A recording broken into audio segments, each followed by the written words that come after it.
हाँ, तो नमस्कार दोस्तों। स्वागत है आप सभी का हमारे यूट्यूब चैनल में। आज हम आपके लिए गणित की एक अभ्यास सीरीज़ लेकर आए हैं, जिसमें हम गणित के कुछ स्पेशल 30 क्वेश्चनों को समझेंगे, उनको हल करेंगे। तो शुरू करते हैं आज की क्लास। हम आपको एमपी टेट सी टेट की तैयारी करा रहे हैं, जिसमें अभी मैथ की क्लास चल रही हैं। तो इसमें हम आपके लिए अभी हम लेकर आए हैं आज संख्या पद्धति के, जो अभी तक हमने प्रश्न देखे थे, थ्योरी देखी थी, संख्या पद्धति के बारे में समझा था। आज उसके संबंध में कुछ 30 स्पेशल प्रश्न हैं, जिनको हम आज हल करेंगे।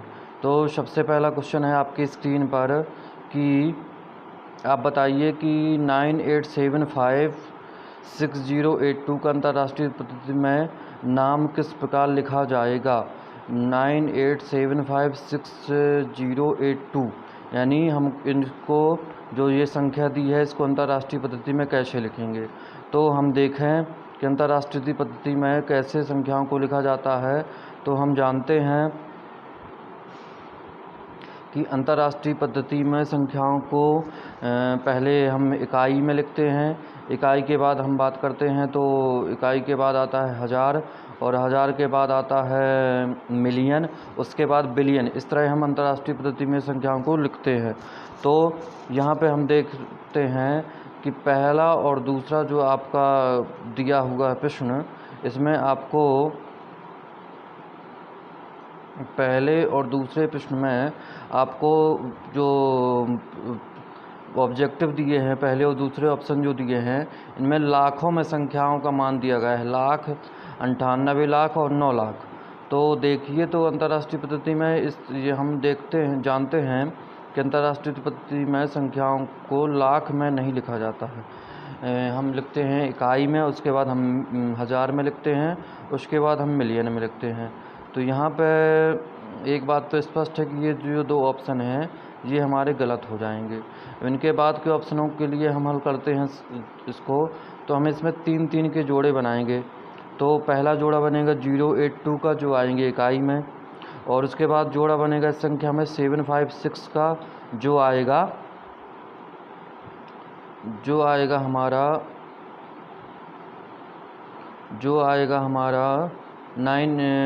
756 आएगा हमारा हज़ार में, और 98 जो आएगा वो आएगा मिलियन में। तो हम देख सकते हैं इसमें कि 98 यानी 98 हो जाएगा, 98 मिलियन 756,082। तो ये आपका जो फोर्थ ऑप्शन है, ये इसका सही आंसर होगा। तो फोर्थ ऑप्शन आपका जो हो जाएगा वो सही आंसर हो जाएगा। तो इस प्रश्न को हमने आसानी से ऐसे हल किया। तो आप भी प्रश्नों को साथ साथ हल करते चलें, और 30 प्रश्नों में देखें कि कितने आपके प्रश्न सही होते हैं। तो इसमें आप नीचे कमेंट में हमको बताएं कि आपके कितने प्रश्न सही हुए। यदि कोई समस्या आती है किसी प्रश्न में तो बताएं। अब हम देखते हैं आगे इन संख्याओं को। आगे का प्रश्न, अगला प्रश्न देखते हैं। ये प्रश्न अब में कोई दिक्कत तो नहीं है आपको। अगला प्रश्न हम देखते हैं। अगला प्रश्न इसी को देखिए, हमने यहाँ पे हल किया है कि इनको मिलियन, हज़ार और इकाई के 3 भागों में अलग अलग किया है। तो इकाई में 3 संख्याएं होती हैं, और हज़ार में भी 3 इसके भाग होते हैं, और मिलियन में भी इसके 3 भाग होते हैं। तो यहाँ हमने तीनों भागों को अलग अलग किया है। तो 98 आया है मिलियन में, और 756 आया हज़ार में। तो इस प्रकार हम संख्याओं को, इसको हम समझ चुके हैं। अगला क्वेश्चन है 15,703,000 को अंकों में किस प्रकार लिखा जाएगा। 15,703,000 को 703 को अंकों में लिखना है। तो करोड़ मतलब 10 की पावर कितना होगा, ये पहले हमको पता होना चाहिए। तो करोड़ मतलब 10 की पावर हो जाएगा 7। करोड़ यानी 10 की पावर 7। जैसे हम लिखते हैं इकाई, दहाई, सैकड़ा। भारतीय पद्धति में इकाई, दहाई, सैकड़ा, हज़ार, 10,000, लाख, ये हुए 6। इसके बाद आता है 10 लाख, फिर इसके बाद आता है करोड़। तो ये 7 जो होंगे, 10 की पावर 7 जो हो जाएगा, करोड़ का मान हो जाएगा 10 की। तो हम इसको लिख सकते हैं 15, हम इसको लिख सकते हैं 15 गुणित 10 की पावर 7। 15 करोड़ को हमने लिखा। अब क्या दिया है, 15 करोड़ के बाद है 703, तो 703 को हम लिखेंगे 703, तो वैसे हम डायरेक्ट लिख सकते हैं, तो 703 लिख सकते हैं, या 7 गुणे 100 लिखते पहले, फिर बाद में 3 लिखते। तो यहाँ हमने देखा कि 10 की पावर 7 है, तो 7 जीरो इसमें आना चाहिए, तो 7 जीरो कहीं और आ रहे हैं, कहीं नहीं आ रहे हैं, केवल इसमें 7 यानी संख्या 15 के बाद आ रही हैं, 7 नंबर आ रहे हैं, और 703 भी है इसमें लास्ट में। तो ये जो फोर्थ ऑप्शन है आपका, ये सही हो जाएगा। तो इस तरह आप देखिए कि दूसरा जो क्वेश्चन है इसका आपका जो आंसर होगा, ये देखिए इस तरह ये हम इसको समझ सकते हैं। 15 गुणित 10 की पावर 7 लिखा, फिर से प्लस में हमने 7 गुणित 10 की पावर 2 कर दिया, प्लस 3 गुणित 1 लिख दिया। अब इनको हमने जोड़ दिया गुणा करके, बस। तो अगला क्वेश्चन देखते हैं। 67 मिलियन 255,068 को अंकों में लिखिए। हमको दिया है 67 मिलियन 255,068 को अंकों में लिखिए। तो पहले हमको पता होना चाहिए कि 67 मिलियन में 67 मिलियन को हम 10 की पावर के रूप में क्या लिखते हैं, 67 मिलियन कैसे लिखते हैं। तो सबसे पहले तो आप समझिए कि मिलियन में जाना है, तो इकाई गया, इकाई के 3 और हज़ार के 3, उसके बाद मिलियन आता है, उसी डायरेक्ट मिलियन है। तो हम लिख सकते हैं 67, हम यहाँ लिखेंगे, ये देखिए यहाँ हमने हल किया है इसको कि 67, कहाँ गया, ये है हमारा, ये हमने लिखा है 67 गुणे 10 की पावर 6। 10 की पावर 6 क्यों है, क्योंकि मिलियन में के तक जाने के लिए हमको 10 की पावर 6 यानी जो आता है, ये हमें भी प्रश्नावली में उसमें समझ चुके हैं, अपने जो अभ्यास हमने अब उस प्रैक्टिस जो कर रहे थे अभी, जो बाकी की 4 क्लासें की हैं उसमें जो हमने थ्योरी पढ़ा है, तो 10 की पावर 6 आ रहा है। तो 10 की पावर 6 क्यों आएगा, क्योंकि इकाई के 3 और दहाई के 3, इकाई के 3 और हज़ार के 3, यानी 10 की पावर 3 और 10 की पावर 3, तो 10 की पावर 6 हो गया।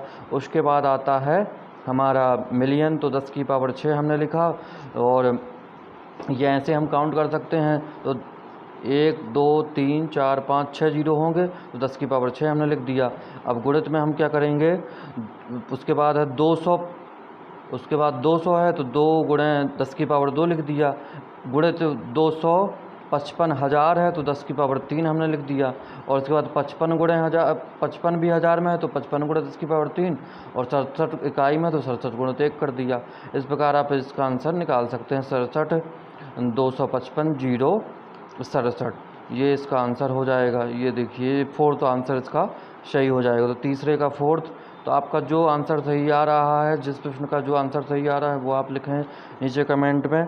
और यदि कोई प्रश्न में कोई त्रुटि हो तो बताएं, यदि कोई समझ में नहीं आता है प्रश्न तो बताएं। तो अब हम बात करते हैं फोर्थ क्वेश्चन हमारा क्या कहता है। फोर्थ क्वेश्चन है हमारा LX, फोर्थ है हमारा LX, फोर्थ हम देखते हैं LX और IX दिया है। इसको हिंदू अरेबिक पद्धति में कौन सा संख्यांकन लिखेंगे, यानी हिंदू अरेबिक पद्धति में कैसे लिखेंगे इसको।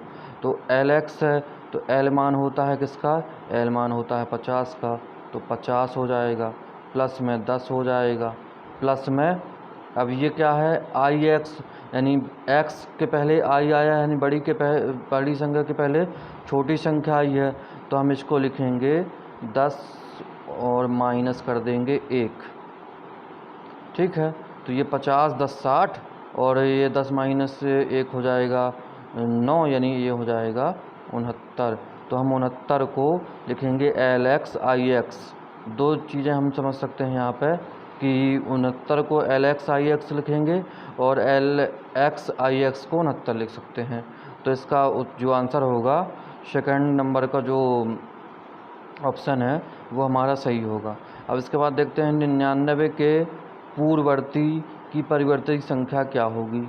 जो 999 के पूर्ववर्ती की परिवर्ती, तो पूर्ववर्ती क्या होता है, तो पूर्ववर्ती हम निकालते हैं, पूर्ववर्ती जब हम निकालते हैं तो पूर्ववर्ती के लिए हमको एक जोड़ना पड़ता है, तो पूर्ववर्ती के लिए हमको एक घटाना पड़ता है, सॉरी, पूर्ववर्ती यदि हमको निकालना है तो एक घटाना पड़ेगा। तो पहले हम एक घटा दिए, उसके बाद परिवर्ती निकालना है तो एक जोड़ दिए, तो एक जोड़ा एक घटा तो क्या हो जाएगा, 0 हो जाएगा, यानी उसमें परिवर्तन कुछ भी नहीं होगा, तो 999 ही आंसर आ जाएगा। तो पूर्ववर्ती का परिवर्ती जब कहा जाए तो वही संख्या आ जाएगी। पूर्ववर्ती का परिवर्ती या परिवर्ती का पूर्ववर्ती कहा जाता तब भी वही संख्या आ जाती, तो इसका आंसर हो जाएगा 4th 999।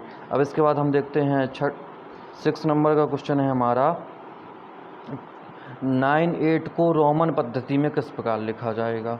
98 को हम रोमन पद्धति में कैसे लिखेंगे ये हमको बताना है।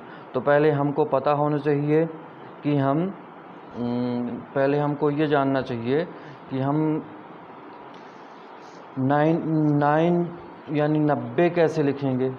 जब हम 90 लिख पाएंगे तब तो हम 98 लिख पाएंगे, क्योंकि हमको लिखना क्या है, 98 कैसे लिखना है ये बताना है।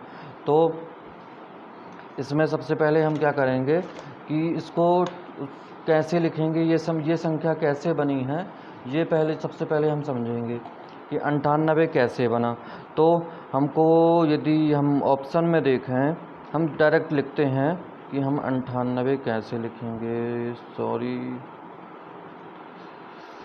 आपका आंसर भी यहाँ आ गया।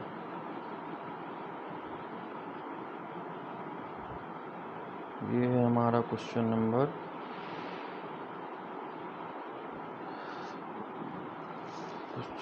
है हमारा ये। तो हम इसमें देखते हैं कि कैसे लिखेंगे हम 98। तो पहले हम लिखेंगे, पहले हमको लिखना है 90। तो 90 कैसे लिखेंगे, तो 90 लिखने के लिए हमको लिखना पड़ेगा 100 - 10, क्योंकि डायरेक्ट 50 + 40 तो कर नहीं सकते। 40 करने का मतलब है कि हम 10 जो x है उसको 4 बार लिखना पड़ेगा। जब हम 50 में 90 जोड़ेंगे तो हम डायरेक्ट हम क्या कर सकते हैं कि 90 नहीं लिख सकते हैं, तो हमको 100 में से 10 घटाना पड़ेगा। इसका मतलब क्या हुआ, जो c होता है वो होता है 100 का मान, और जो x होता है वो 10 का मान, लेकिन घट रहा है तो x आ जाएगा पहले, उसके बाद आएगा c।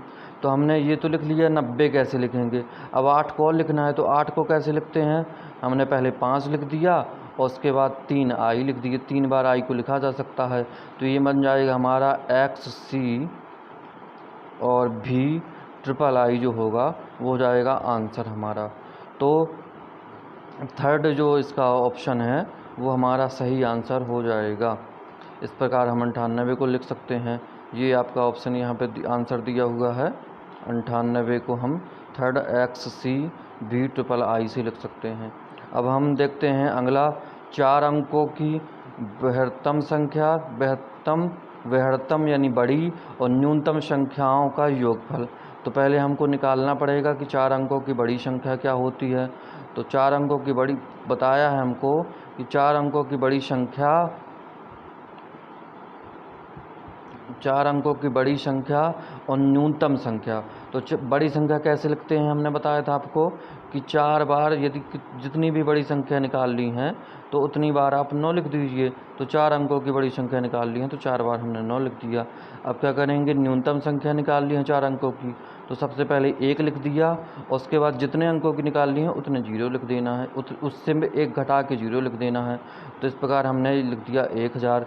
तो हमारा बना 9999 और 1000, इनको जोड़ देंगे तो 10,999 हमारा हो जाएगा आंसर। 10,999, 999 तो ये हो गए और 9 में से 1 जोड़ेगा तो 10। तो ये दूसरा जो ऑप्शन है ये हमारा सही उत्तर हो जाएगा। तो हम 4 अंकों की बड़ी संख्या और न्यूनतम संख्याओं का योगफल लिखेंगे 10,999। अब हम देखते हैं इसका उत्तर, ये हमारा ये आ गया यहाँ पे, दूसरा जो ऑप्शन है ये सही है। अब हम लिखेंगे 24 को रोमन पद्धति में कैसे लिखेंगे बताना है हमको। 24 को रोमन पद्धति में कैसे लिखेंगे बताइए जल्दी से। अब तो इतना तो आप जानते होंगे कि 24 को कैसे लिखेंगे रोमन पद्धति में। तो इसमें तो कुछ नहीं करना है। 24 यानी 20 पहले हमको बनाना है। तो 20 कैसे बनेगा, 2 बार x लिख दीजिए, कोई दिक्कत नहीं है। 2 बार x लिखने में हमारा नियम की कोई दिक्कत नहीं होती। अब हम इसको क्या लिखना है, फिर हमको 4 और लिखना है। तो 4 और जोड़ना है। तो 4 कैसे लिखेंगे, 4 बार आई लिख नहीं सकते हैं। तो हमने 5 लिखा और 5 में से 1 घटा दिया डायरेक्ट। अब ये हमने बता दिया आपको कि कैसे इसमें ये किया हमने। क्यों किया कि 5 में से 1 घट जाएगा, क्योंकि क्यों घटेगा, क्योंकि आई हमने पहले लिखा है। तो बड़ी संख्या के पहले यदि छोटी संख्या आएगी तो वो घट जाएगा। तो ये हमारा आया XXIV, यानी 4th जो है हमारा ऑप्शन, इसका ये सही हो जाएगा। तो हमने देखा कि 8 का 4 हो जाएगा। 24 को हम रोमन पद्धति में इस प्रकार लिखेंगे। अगला चलते हैं, हम देखते हैं अगला क्वेश्चन हमारा क्या कहता है। ये देखिए इसका आंसर यहाँ पे है XXIV, उत्तर आपको दिया गया है। 10,000 और 10 इकाई और 10 दहाई बराबर क्या होगा। ये भी बहुत अच्छा क्वेश्चन आपके लिए है कि 10,000, तो 10,000 को 10,000 लिखेंगे। तो हमने 10,000 लिख दिया, 10 लिख के और क्या करेंगे 3 जीरो कर देंगे। 3 जीरो क्यों, 10 की पावर 3 यानी 1000 हो जाएगा। और 10 इकाई मतलब सीधे सीधे हमने 10 गुणे 1 कर सकते हैं, या लास्ट में हमने इकाई के स्थान में 10 लिख दिया। तो ये समझ गए आप। अब 10 दहाई लिखना है, तो 10 लिख के अब किस स्थान पर, दहाई के स्थान पर है, तो यहाँ 10 लिख के 1 अंक और 0 उसमें आ जाएगा, या 10 गुणे 10 कर सकते हैं। तो ये हमारा 100 बन जाएगा। अब ये आप तो समझ गए, इसका टोटल कर दीजिए। तो इसका टोटल हो जाएगा 0 की 0 यानी 0 1 और यहाँ पे 1 और 0 1 यानी 10 110, 10 110 यानी फर्स्ट ऑप्शन आपका सही हो जाएगा। तो आप डायरेक्ट भी ऐसे बिना किसी कैलकुलेशन के लिख सकते हैं कि 10,000 दिया है, 10,000 यानी 10,000 हो गए, और 10 दहाई है यानी 100 हो गए। 10 दहाई का मतलब है 100। तो 10,000 में 100 जोड़े, और उसके बाद 10 इकाई है तो 10 इकाई मतलब 10। तो 10 दहाई यानी 100 और 110 और 10,000। तो 10,110 हमारा जो हो जाएगा इसका आंसर हो जाएगा। तो पहला ऑप्शन इसका सही आंसर होगा। अब हम देखते हैं 10th क्वेश्चन हमारा क्या कहता है। 10th क्वेश्चन थोड़ा सा अलग है, जो अभी तक आपने शायद नहीं पढ़ा होगा। और इसमें क्या है, स्थानीय पूछा तो कोई विशेष इसमें वो नहीं है, विशेष नई चीज़ नहीं पूछी गई है, लेकिन स्थानीय मान के बारे में पूछा है। तो स्थानीय मान की परिभाषा हम जानते हैं कि स्थानों के मान को स्थानीय मान कहते हैं। तो आपको पहले 7 का स्थानीय मान निकालना है। तो ये जो 7 है यहाँ पे, ये जो 7 है इसका स्थानीय मान पहले आप लिख लीजिए। तो इसका आ जाएगा 700, कोई दिक्कत नहीं होगी आपको। और जो दशमलव के बाद 7 है उसका स्थानीय मान अलग निकलेगा। उसका इस स्थानीय मान में 700 में कोई फ़र्क नहीं पड़ेगा, और उस स्थानीय मान का जो दशमलव के बाद संख्याएं होती हैं उनका यहाँ पर कोई फ़र्क नहीं पड़ेगा। तो इसका मतलब क्या हुआ, हमने ये समझा कि दशमलव के बाद यदि कोई संख्या आती है तो उसका स्थानीय मान हमको डायरेक्ट वही लिख देना है। सीधे सीधे जो भी संख्याएं आगे दी हैं उतने 0 लगा दीजिए। तो अब इसको आप क्या करेंगे, घटाएंगे, क्योंकि अंतर बताना है हमको। तो 700 में हमको क्या घटाना है, 0.7 घटाना है। तो कैसे घटेगा, 700 में हमको 0.7 घटाना है। तो 700 में पहले आप 1 घटा दीजिए, 1 मतलब 100 बन जाएगा आपका। देखते हैं हम कि हमने 1 घटाया तो 699 हमारा यहाँ पे आ गया। अब इसके बाद हमने जो 1 था, 1 को भेज दिया दशमलव के उस तरफ, तो दशमलव में जाएगा तो वो बन जाएगा 100 बन जाएगा। दशमलव के उस तरफ यदि आएगा तो वो हो जाएगा 100 हमारा। और 100 में 97 आप घटा देंगे तो ये हमारा बन जाएगा 93। तो 699.93 इसका आंसर हो जाएगा। इस तरह आपने एक नई चीज़ भी समझ ली कि दशमलव के बाद के अंकों के स्थानीय मान कैसे निकालते हैं। तो 10 प्रश्न हमारे पूरे हो गए। अब हम देखते हैं 11वां प्रश्न हमारा क्या कहता है। 11वां प्रश्न भी बहुत आसान है। 15 इकाई, 20 दहाई और 12 सैकड़ा। तो इसमें सबसे बड़ी संख्या है 12 सैकड़ा। तो सबसे पहले आप 12 सैकड़ा को समझ लीजिए क्या होगा, 12 गुणे 100 यानी 1200। और इसके बाद है 20 दहाई, तो 20 दहाई मतलब 20 गुणे 10 यानी 200। तो 1200, 1400, 15 इकाई, और 1400 ये होगा और 15 इकाई और जोड़ दीजिए, तो 1415 आपका आंसर हो जाएगा। इसमें हमको कुछ नहीं करना पड़ा, केवल 12 सैकड़ा मतलब 1200 हो गए, 20 दहाई मतलब 200 हो गया, और इसके बाद हमने लिखा 15 इकाई और इन सबको जोड़ दिया, तो 1415 हमको जो मिला वो इसका आंसर हो गया। अब तो इसका पहला जो ऑप्शन है इसका सही आंसर हो जाएगा।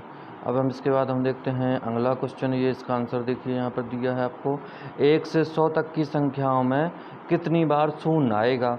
1 से 100 तक की संख्याएं हमको दी हैं, 1 से 100 तक की गिनती में आपको कितनी बार जीरो मिलेगा।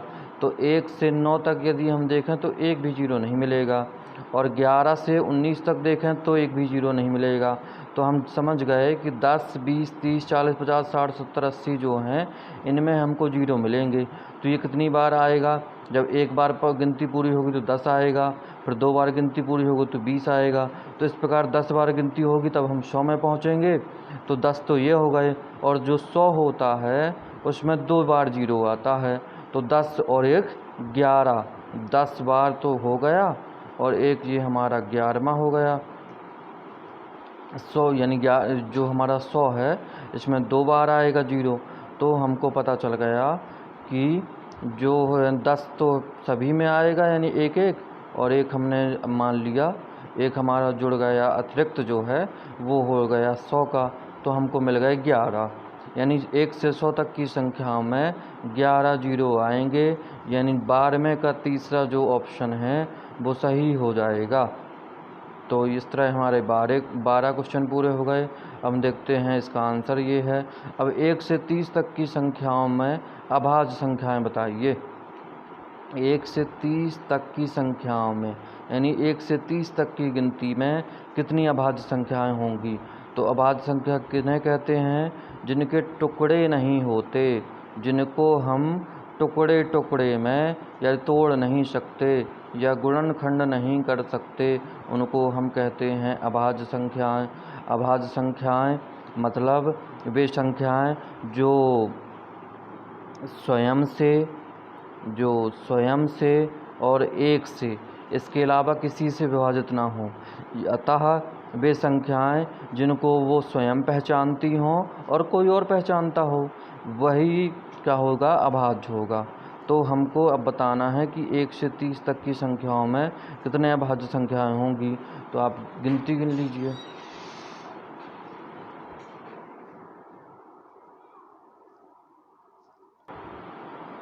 तो अब चलते हैं आगे, देखते हैं कि अगला क्वेश्चन हमारा क्या कहता है। तो क्वेश्चन नंबर 13वां देखते हैं। 13वां क्वेश्चन है हमारा कि 1 से 30 तक की संख्याओं में अभाज्य संख्याएं कितनी आएंगी बताइए। तो 1 से 30 तक की संख्याओं में अभाज्य संख्याएं कितनी आएंगी, ये तो हम कर चुके हैं शायद, क्या इसको एक बार और देख लेते हैं। तो 1 से 30 तक की संख्याओं में अभाज्य संख्याएं कितनी आएंगी। तो 1 से 30 तक की संख्या में वे संख्याएं अभाज्य संख्याएं होती हैं जिन संख्याओं के हम गुणनखंड कर सकते हैं या जिनके टुकड़े किए जा सकते हैं, वे सभी अभाज्य संख्याएं होती हैं।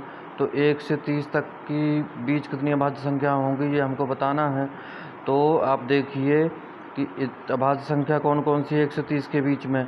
एक वैसी संख्या जिसके जो केवल स्वयं से और एक से विभाजित हो, उसके अलावा किसी से विभाजित ना हो, उसको अभाज्य संख्या कहते हैं। एक से और स्वयं से विभाजित हो, उसके अलावा किसी से विभाजित ना हो। तो यहाँ पे देखते हैं कि एक जो है वो ना तो विषम है, जब हम शुरू करते हैं एक से, तो एक ना तो सम है ना विषम है, तो एक को हम नहीं लेंगे। इसके बाद 2 है जो, तो 2 तो अभाज्य है, ठीक है, क्योंकि 2 केवल एक से विभाजित है और स्वयं से विभाजित है। 2 के बाद 3 भी अभाज्य है, इसके बाद 4 अभाज्य नहीं है, 5 भी अभाज्य, 5 स्वयं से, हाँ 5 भी अभाज्य है, क्योंकि 5 स्वयं से और 1 से विभाजित है। 5 के बाद 7 भी अभाज्य है, उसके बाद 9 नहीं है, उसके बाद 11 है, 11 भी स्वयं और 1 से, 13 भी है, 15 नहीं है, 17 है, 19 है, उसके बाद 23 है और उसके बाद 29 है। और तो हम देखते हैं 1 2 3 4 4 संख्याएँ ये और 4 ये, 4 दूना 8 और 2 ये, कुल 10 संख्याएँ हो रही हैं हमारी जो 1 से 30 के बीच में हैं और अभाज्य हैं। तो इसका उत्तर हो जाएगा हमारा 10। तो 1 से 30 तक की संख्याओं में अभाज्य संख्याएँ होंगी 10, ये हमने जाना। तो अभाज्य संख्या कैसे निकालते हैं ये भी हम जानते हैं, तो हमने इसको निकाल दिया। अब किसी भी विषम प्राकृतिक संख्या के परिवर्ती तथा पूर्ववर्ती का गुणनफल हमेशा किस संख्या से विभाजित होता है? किसी भी विषम प्राकृतिक संख्या के परिवर्ती तथा पूर्ववर्ती का गुणनफल किससे विभाजित होता है? परिवर्ती, कोई भी विषम संख्या आप ले लीजिए, कोई भी विषम संख्या लीजिए और वो किससे, उसका पूर्ववर्ती और परिवर्ती। तो पूर्ववर्ती तो यानी -1 और परिवर्ती यानी +1 करिए और इन दोनों का गुणा कर दीजिए। यदि इनका दोनों का गुणा करने से गुणा करने पर जो प्राप्त होती है संख्या वो किससे विभाजित होती है? तो हमको बताना है 3 से, 4 से, 6 से या 8 से हमेशा विभाजित होती है। तो हम यदि कोई उदाहरण देखें, विषम संख्या मान लेते हैं कि है, विषम संख्या हमारी है मान लीजिए 15। तो 15 यदि विषम है तो इसके पहले आएगा 14 और उसके बाद आएगा 16। तो अब ये देखिए किससे विभाजित होगी ये संख्या।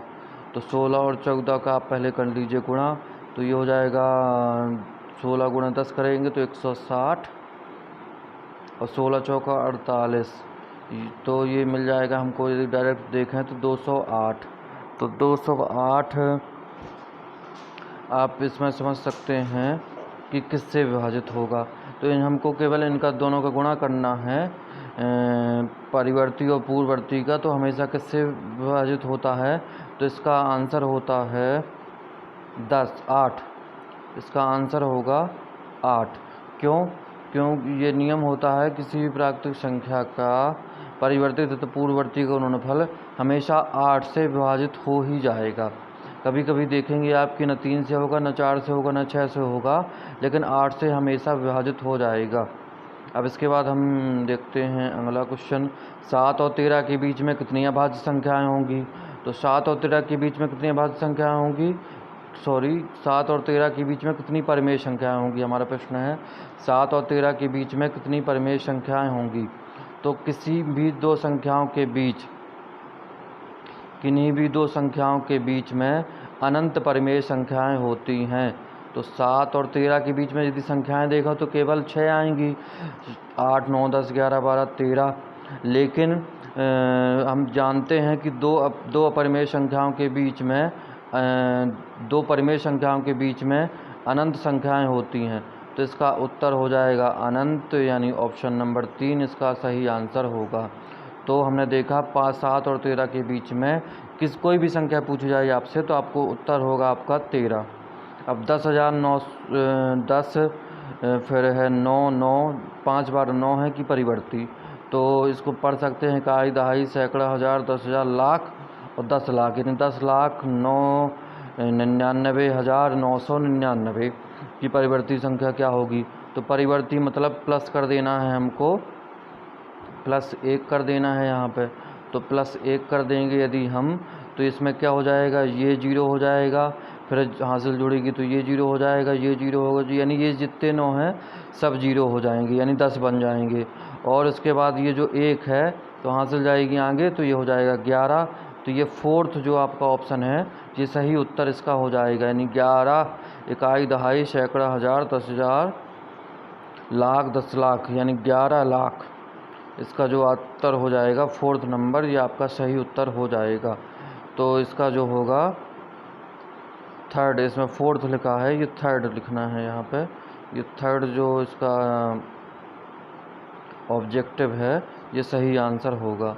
इसके बाद देखते हैं 17वां क्वेश्चन।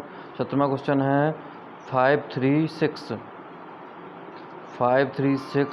8795 536 8795 में दोनों 5 के स्थानीय मान का अंतर का दुगना कितना है। तो जो हमको इसमें संख्या में 2 5 दिए हैं, तो पहला 5 जो है, इसके बाद कितने जीरो हैं, 1 2 3 4 5 6 जीरो हैं, तो 6 जीरो आप लिख दीजिए, ये हो गया इसका स्थानीय मान। ठीक है, अब ये जो 5 है अंतिम वाला, इसका स्थानीय मान 5 हो जाएगा, इनका योग कर दीजिए, तो हमको क्या मिलेगा, 500। अब कितने जीरो आएंगे यहाँ पे, 1 2 3 4 5 जीरो आएंगे, 1 2 3 4 5 जीरो, ये संख्या हो गई। तो हमने इनका स्थानीय मान निकाल के इनका अंतर करना है, सॉरी। तो इसमें क्या करेंगे, पहले हम लिखेंगे यहाँ पे स्थानीय मान। पहले वाले 5 का स्थानीय मान हमने लिखा 5, 1 0 2 0 3 जीरो, कितनी संख्याएँ हैं कुल, यहाँ पे 6 संख्याएँ हैं, तो हमने 6 लिख दिया। इसके बाद जो अंतिम 5 है उसका स्थानीय मान हो जाएगा 5, तो इससे आप घटा देंगे तो ये बन जाएगा 4।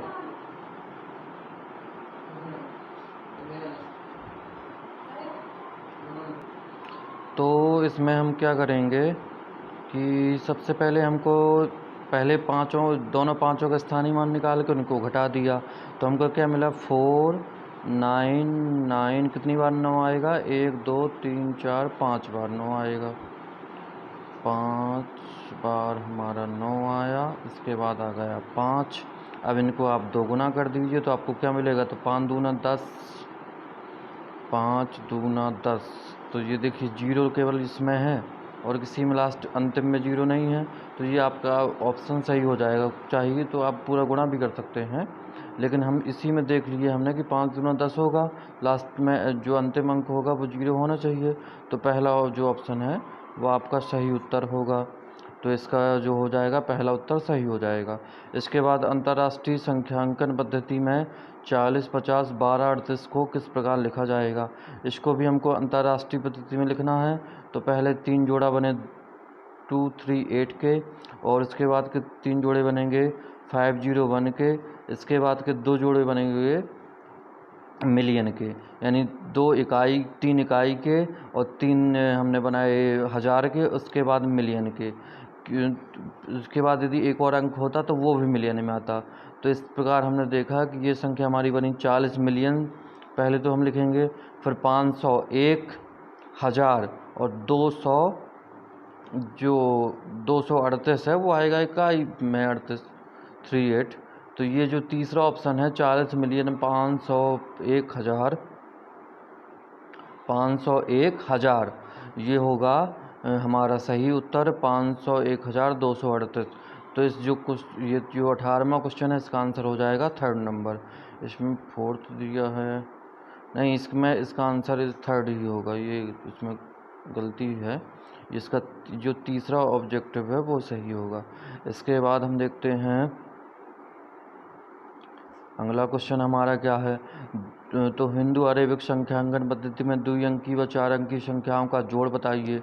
2 अंकी और 4 अंकी संख्याओं का योग, तो एक तो आप डायरेक्ट बता सकते हैं, ये ऑप्शन देखकर पहला ऑप्शन जो है 90 और 9000, तो इसमें देखिए केवल 2 अंक इसमें हैं और 4 अंक इसमें हैं, बाकी में तो और में 4 हैं, लेकिन 2 फिर कहीं नहीं मिल रहा, तो कहीं 2 नहीं है, कहीं 4 नहीं है, तो इसमें हमारा ये ऑप्शन 2 अंकी 4 अंक की संख्या बताइए, तो ये सही हो रहा है।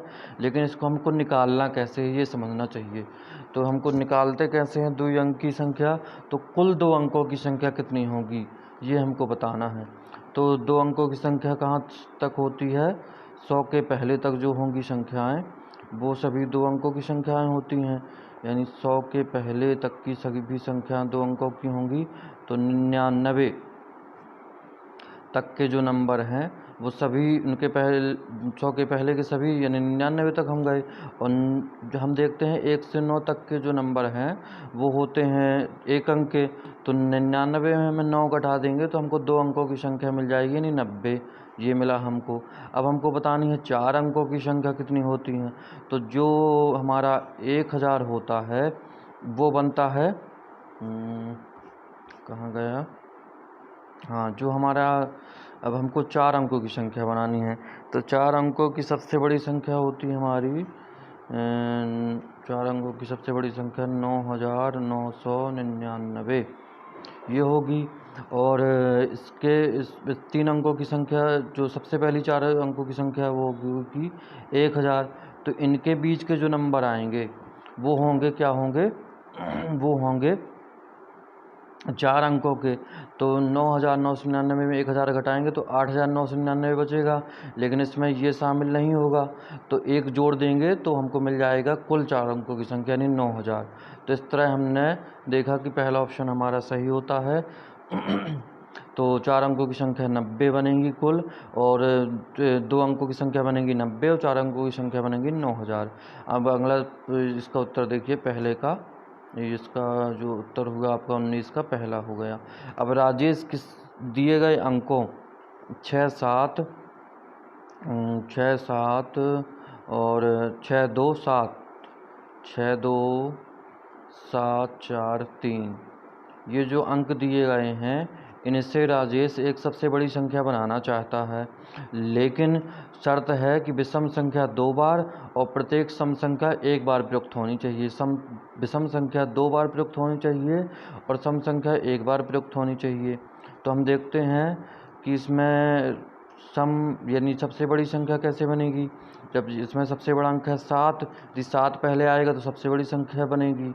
7 से यदि संख्या को शुरू करेंगे, लेकिन 7 है विषम तो 7 आ जाएगा 2 बार, तो 2 अंक तो हमारे हो गए। अब 6, इसके बाद यदि हमको बड़ी संख्या बनानी तो 7 के बाद 6 लिखना पड़ेगा, लेकिन 6 है सम तो सम का प्रयोग हम 1 बार कर सकते हैं।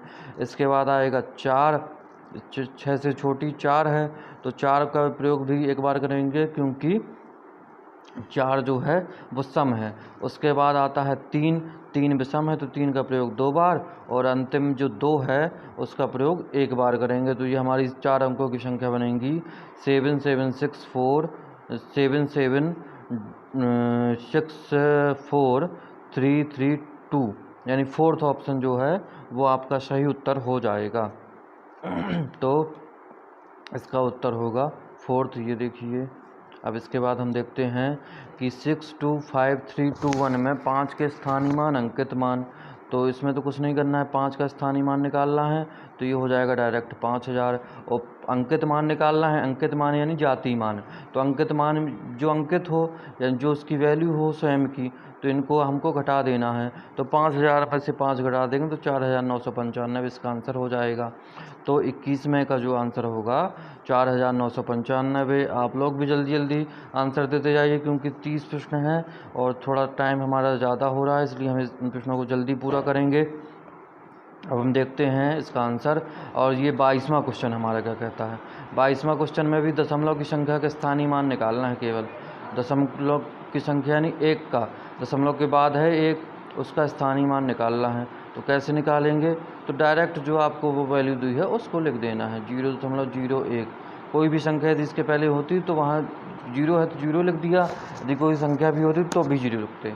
तो इस तरह हमने इसका स्थानीय मान निकाल लिया, लेकिन आंसर हमारा थोड़ा सा डिफरेंस है, तो हम बटे में इसके 100 लिख सकते हैं। क्यों लिख सकते हैं, क्योंकि हमको दशमलव को हटाना है, तो दशमलव हटाने के लिए हमने 100 का भाग दे दिया, तो ये संख्या बन गई 1/100, यानी दूसरा ऑप्शन हमारा सही हो जाएगा। तो इसका दूसरा ऑप्शन हमारा सही हो गया 1/100। अब हम देखते हैं 22वें का हो गया हमारा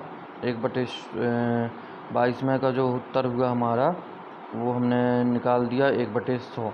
अब हम देखेंगे कि 23वां क्वेश्चन हमारा क्या कहता है। तो 23वां क्वेश्चन हम हल करेंगे कि कोई 2 अंकों की संख्या उसके स्थान परिवर्तन से बनने वाली नई संख्या का योग 110 है। कोई 2 अंकों की संख्या है और उनके स्थानों को बदल दिया गया है, तो जो नई संख्या बनती है उन दोनों का योग जो है 110 है। यदि उन अंकों का अंतर 4 है यानी 4 है तो वह संख्या क्या होगी। तो सबसे पहले हम समझें कि 2 अंकों की संख्या कैसे बनती है, इकाई और दहाई से बनती है। हमने माना कि वो नंबर क्या है, x और y हैं, तो हमने मान लिया कि x जो है वो दहाई में है, तो x दहाई में है x दहाई में और y जो है इकाई में। तो संख्या क्या बनेगी 10x प्लस वाई। 10x क्यों आएगा? क्योंकि x जो है दहाई में है तो दहाई में 10 का गुणा होगा। तो हमको क्या करना है, अब इनको, ये हो गई एक संख्या हमारी पहले की, अब इनको बदल देना है स्थान परिवर्तन करके, और दोनों का योग 110 दिया है तो इनके स्थान को बदल दीजिए। तो y की जगह x, x की जगह y, तो यहाँ 10x था तो यहाँ 10y हो जाएगा, प्लस में x आ जाएगा। अब इनको जोड़ दीजिए तो 10x और x, तो 11x और 11y बराबर हमको पता है 110 है। तो x प्लस वाई बराबर हो जाएगा 11 का हमने पूरे में भाग दे दिया तो ये मिल जाएगा हमको 10। तो हमने देखा कि हमको मिल रहा है, कहाँ गया, हमको यहाँ पे मिला x प्लस वाई बराबर 10 और हमको दिया है प्रश्न में x माइनस वाई, यानी अंतर क्या है 4 है उन संख्याओं का। उन संख्याओं का पूछा है, बताया है हमको, तो हमने इनको क्या करेंगे, इन दोनों इक्वेशन को यदि हम जोड़ दें तो ये x y कट जाएंगे, ये प्लस का है ये माइनस का हो जाएगा, और ये 2x जुड़ जाएंगे तो 2x बन जाएगा। तो यहाँ पे हमको मिलेगा 2x बराबर 14। तो x बराबर हम लिख सकते हैं 7, हमारा आंसर हो जाएगा। तो x की वैल्यू क्या आई, 7 आई। अब हमको निकालना है किसकी वैल्यू, हमको निकालना है y की वैल्यू। तो हम इक्वेशन जो हमको दिया, हमने जो निकाला था, या तो हम इसी से निकाल सकते हैं जो दिया है कि x माइनस वाई बराबर होता है 4, यहाँ हमको मिल गया है 7 और माइनस का y बराबर 4। अब इनको y को उस तरफ भेज देंगे तो हो जाएगा प्लस का, और ये 4 आएंगे यहाँ तो ये हो जाएगा माइनस का, यानी पक्षांतरण। तो 7 माइनस 4 बराबर y हो जाएगा, यानी 3y, y बराबर 3 हो जाएगा। तो हमको y की वैल्यू मिली और x की वैल्यू मिली। तो जो हमारा x था वो था दहाई के स्थान पर, तो 7 का हो जाएगा 70, 7 गुणे 10, प्लस जो हमारी y है वो है इकाई के स्थान पर, तो 70 प्लस 3 हो जाएगा, यानी हम इसको लिख सकते हैं 73 हमारी संख्या हो गई। यदि इनके अंकों को पलटेंगे तो संख्या क्या बनेगी 37, यानी 3 पहले आ जाएगा 7 बाद में आ जाएगा, और इनका योग भी देख लीजिए तो आपको 110 मिलेगा। तो इसका उत्तर जो होगा 73 यानी 73 हो जाएगा। अब देखते हैं अगला क्वेश्चन हमारा क्या है। अगले प्रश्न में चलते हैं। हिंदू अरेबिक संख्यांकन पद्धति में 4 अंकों वाली कितनी संख्याएं होती हैं? हिंदू अरेबिक पद्धति में 4 अंकों वाली कितनी संख्याएं होती हैं? तो ये हम अभी पहले निकाल चुके थे 9000, तो हम डायरेक्ट इसमें 9000 में टिक कर देंगे, ठीक है। तो इसका उत्तर हमारा हो जाएगा 9000।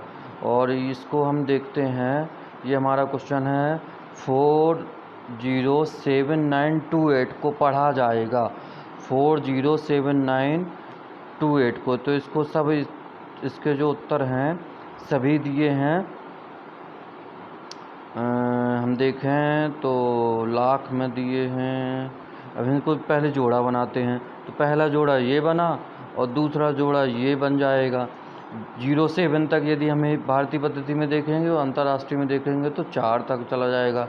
तो मिलियन में तो कोई ऑप्शन हमारा नहीं है, तो हमने इसके पहले जोड़े बनाए, 3 जोड़े बनाए 9 to 8 के, यानी सैकड़ा के इकाई वाले, और 0 से 7 वाले बनाए हमने हज़ार वाले, और ये जो 4 है ये हो जाएगा हमारा लाख में। तो ये हो गया हमारा 4,79,028, 79,000 नहीं 4,000 और 7,928 हो जाएगा, 4,07,000, क्योंकि ये जो 9 है ये तो है सैकड़े वाली इकाई में, यानी तो ये हो जाएगा हमारा दूसरा जो ऑप्शन है ये सही हो जाएगा, 4,07,928। देखते हैं इसका उत्तर 4,07,928, यानी दूसरा ऑप्शन इसमें आपका सही है। अब आपको ये बताना है 5671 हमको नंबर दिया है और इसके अंकों को पलट देने पर प्राप्त संख्या का अंतर क्या होगा। ये जो नंबर है इसके अंकों को पलट दीजिए तो 5 के स्थान पर 1 और 6 के स्थान पर 7 आ जाएगा, और 1 के स्थान पर 5, यानी इनको एक दूसरे से बदल देना है। तो यहाँ 1 आ गया, यहाँ 7 आ गया, यहाँ 6 आ गया, यहाँ 5 आ गया। इनको आप घटा दीजिए। तो आप डायरेक्ट घटाना चाहें तो डायरेक्ट भी घटा सकते हैं कि 5 में से 1 गए तो 4 बचा, 4000 हो गया। हम इसको थोड़ा सा अलग अलग करके देखते हैं। तो यहाँ बचेगा हमारा 6। 71 में से 65 गया तो 6 बचेगा, देखिए। और यहाँ 56 में से 17 घटा दीजिए आप, तो कितना बचेगा? तो 56 में से 17 घटाएंगे तो ये हो जाएगा हमारा 39। तो 3906 भी लिख सकते हैं, या यहाँ घटाते तो पहले ये बनता 4 और 6 में से 7 घटाते तो बचता माइनस का 1, तो ये हो जाएगा 3। तो इस तरह भी हम इसको हल कर सकते हैं, जैसे भी आप को चित्र हो। तो इसका जो उत्तर हो जाएगा 4906 आ रहा है, 4906। इसका उत्तर 1 मिनट घटा के देख लेते हैं हम अच्छे से कि 5671 में घटाना है हमको, इनको पलट देना है। तो यहाँ जाएगा 1, यहाँ आ जाएगा 7, यहाँ आ जाएगा 6 और यहाँ आ जाएगा 5। तो हमने इनको तो घटा दिया। जैसे हमने यदि वो देखें तो यहाँ तो हमारा 6 आना ही आना है, चाहे आप जैसे घटा लें। तो 06 तो हमारा ये आ गया। अब ये इसको 16 मान लिए, तो 16 में से 7 गए तो ये बचेगा 9, और ये हो जाएगा 3906। तो इसका 3906 यानी 4th ऑप्शन सही होना चाहिए। 4th ऑप्शन इसका सही होगा। इसका उत्तर शायद ये गलत हो, तो इसका जो उत्तर होगा, इसका उत्तर होगा ये 3906। अब हम देखते हैं अगला क्वेश्चन आपका क्या है। तो अगला क्वेश्चन है हमारा कि कुछ और क्वेश्चन, केवल 4 क्वेश्चन और बचे हैं। हम आपके लिए 30 क्वेश्चनों की सीरीज़ लेकर आए थे, तो हम इनको भी जल्दी से देख लेते हैं। तो हमारा 27 नंबर का क्वेश्चन है 6306 में प्रत्येक 6 के स्थानीय मान ज्ञात कीजिए। तो कुछ नहीं करना है, पहला 6 आपका जो है तो इसका आप स्थानीय मान बताइए कितना आएगा। तो पहला 6 जो है इसको लिखिए आप, और 4 0 हमने लिख दिया, ठीक है। अगला जो 6 है इसको आप लिखिए और 2 0 लिख दिए, क्योंकि उसके बाद 2 अंक है। और अंतिम जो 6 है उसके बाद कोई अंक नहीं है, इनको जोड़ दीजिए। तो 60606। तो पहला जो ऑप्शन है ये आपका सही हो जाएगा उत्तर। तो इसका उत्तर हो जाएगा 60606। अब इसको आपको लिखना है 19,000 और 19 सैकड़े 19 इकाई। तो इसका बिना किसी कागज़ कलम के हम उत्तर लिख देंगे, क्या होगा। यहाँ आपका उत्तर भी आ रहा है साथ में। तो इसका देखिए कि क्या लिखेंगे। तो 19,000 यानी 19,000 हो गए, 19 सैकड़ा यानी 1,000 और 900। तो 19,000 और 1,000 जुड़ा तो 20,900 हो गए आपके। तो 20,900 और 19 है इकाई में, तो 20,919 यानी जो दूसरा ऑप्शन है वो आपका सही हो जाएगा। इसमें कुछ नहीं करना आपको। अगला क्वेश्चन देखते हैं। ये भी बहुत आसान है, लेकिन इसमें हमको 2-3 चीज़ें समझ में आ सकती हैं। तो इसको देखते हैं कि 1,000 के परिवर्ती का पूर्ववर्ती। 1,000 यानी वो 1,000 का परिवर्ती यानी +1 करिए -1 करिए, तो परिवर्ती का पूर्ववर्ती 1,000 होगा।